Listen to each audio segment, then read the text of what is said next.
Republic Maharashtra न्यूजमध्ये आपल्या सर्वांचं स्वागत। पाहूया बातमीपत्र विस्ताराने। 3 युवकांना राळेगण पोलिसांनी घेतले ताब्यात।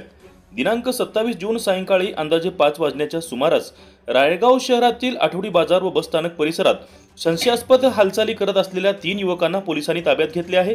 हे तिघे चोरीसारख्या हस्तक्षेपनीय गुन्हा करण्याच्या उद्देशाने परिसरात फिरत असल्याचा संशय पोलिसांनी व्यक्त केला आहे।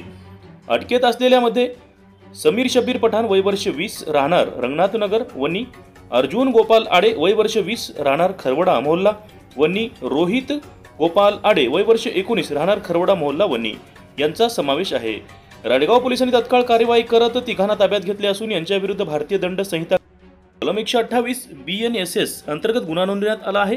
ही कार्यवाही पोलीस निरीक्षक माल्टे यांच्या मार्गदर्शनाखाली सहाय्यक ASI गोपाल वास्टर, विशाल कोवे, सूरज गावंडे या घटनेमुळे राळेगावातील व्यापारी व नागरिकांच्या माध्यमातून समाधान व्यक्त करण्यात येत आहे।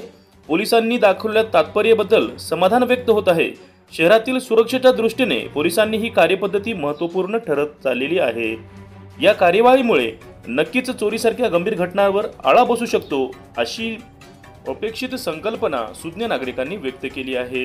रिपब्लिक महाराष्ट्र न्यूज साठी राळेगाव तालुका प्रतिनिधी विलास साखरकर।